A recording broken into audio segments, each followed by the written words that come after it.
Hi kids. Well, it's Sunday school time and I want to get it done before that storm. Look at those clouds over there. It looks like it could be sort of bad. Anyway, which sort of fits in with the story today because we're talking about Jesus again, my favorite person to talk about. And this is after the Sermon on the Mount that we studied last week.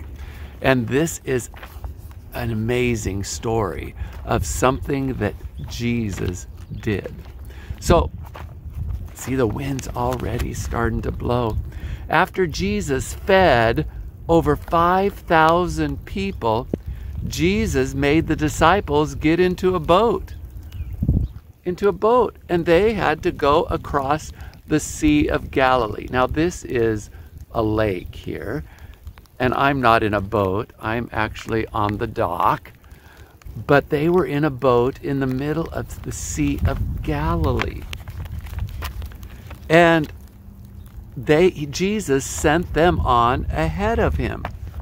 And after the crowds left, Jesus went up on the mountain and he prayed a long time, way into the middle of the night.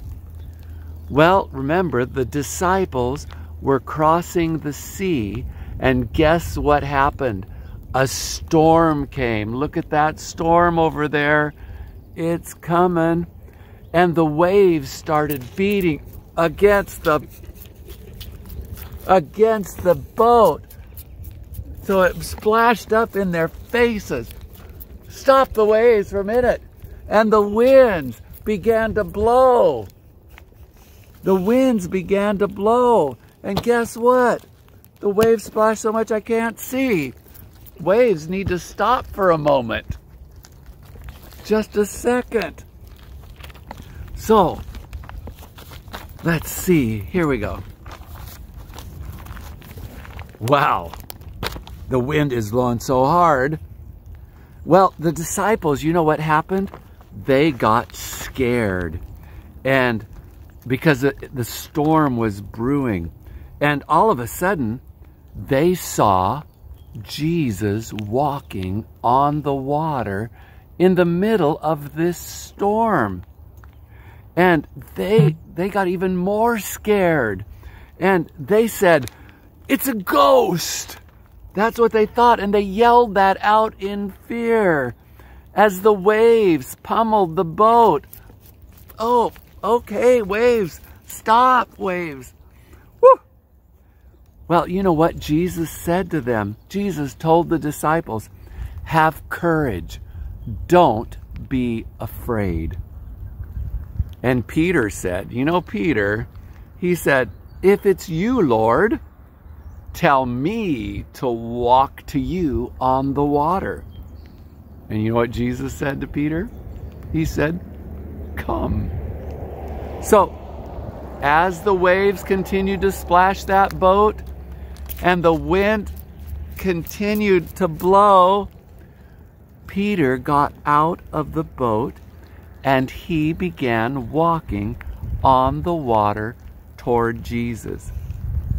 But when Peter saw the power of the wind and he felt the waves brushing up on him, okay, waves, he became afraid. And you know what happened to him? He began to sink. And Peter cried out to Jesus, "Lord, save me." And Jesus reached out and grabbed Peter's hand. And he said, "You have little faith. Why do you doubt me?" That's what Jesus asked Peter. And when they reached the boat in that stormy sea with the wind and the waves, okay, they climbed in the boat and you know what happened? The wind stopped. And the waves stopped. The storm stopped. And you know what the disciples did? They worshiped God and they said these words, "You are the Son of God." Jesus is the Son of God. And we all, you know what, have storms in our lives. Sometimes things come crashing down on us and we get afraid. But you know what? Jesus is right there and he says to us, don't be afraid. I'm in the middle of the storm and I'll protect you and I'll guide you and I'll watch over you. And all we have to do is trust him. So the next storm that comes, I hope you trust him. Well, quick memory verse time. Remember, this is our verse. This is how God showed his love among us. He sent his one and only Son into the world that we might live through him. 1 John 4:9. Well, you know what? I am going to get out of here before the storm really gets bad here and I get sopping wet from all that, the waves and the raindrops. With that, I love you. See you next week.